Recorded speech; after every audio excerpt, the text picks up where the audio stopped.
It's not only at the Automobile Salon in Geneva or the IAA in Frankfurt that top-class vehicles are presented to the public. Here in the Prussian provinces, 50 kilometers south of Berlin, a unique vehicle recently saw the light of day again. Particular to this car, it's simultaneously old and new. The Audi's vehicle identification number dates from 1929, but the body was first developed in the last couple of years and without a direct model. A modern testament to old craftsmanship. At that time, Audi didn't have a body department. They only built the chassis and contracted the rest out. It's in that condition that we got it as well. You could say that we really took on the work of a chassis company. It's cost a lot of money to newly build this kind of car or create this chassis from nothing than to do a restoration.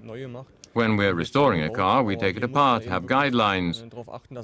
We just make things new and put them back together. Look at this, for example. We drew in the seats in this original blueprint in order to create room for the legs and height. It really cost a lot more money.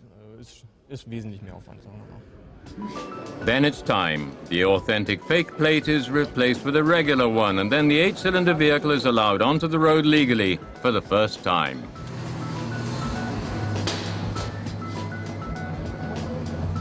It took over 2 years to produce the first Audi 8-cylinder in this hall.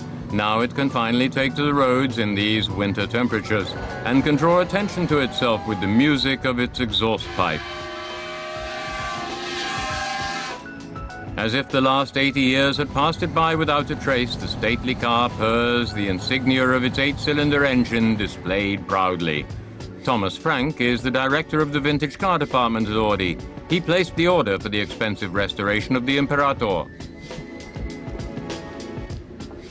This is a very special, very important car for Audi because it's the first 8-cylinder engine from Audi built in 1928-29. It's a wonderful way to show Audi's history in building 8-cylinder engines.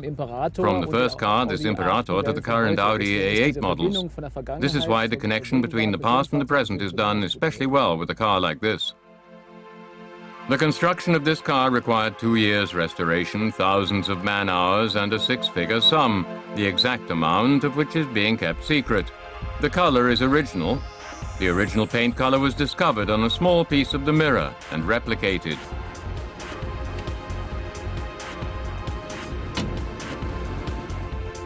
Indicators had to be mounted next to the original blinkers to make it street legal, but they couldn't be more discreet.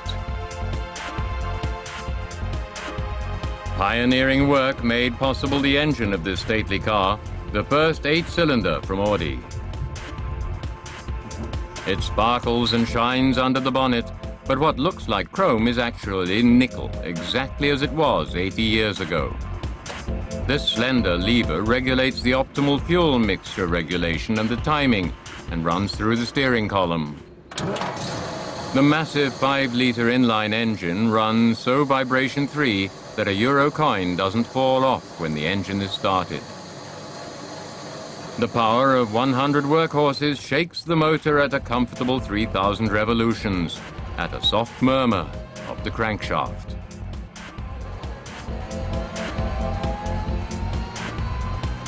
The 5.16-meter-long Imperator was only discovered at the end of the 90s in a barn, without a body, but with only 19,000 kilometers on the speedometer. The car was a real find for Audi.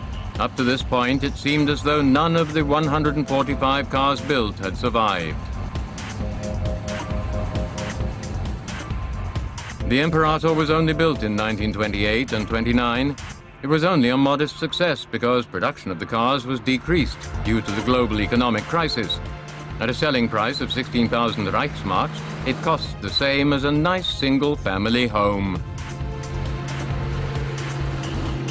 The opportunity to see the last surviving Imperator driving live isn't too bad, because Audi wants to present this unique piece as often as possible as a living contemporary document at exhibitions.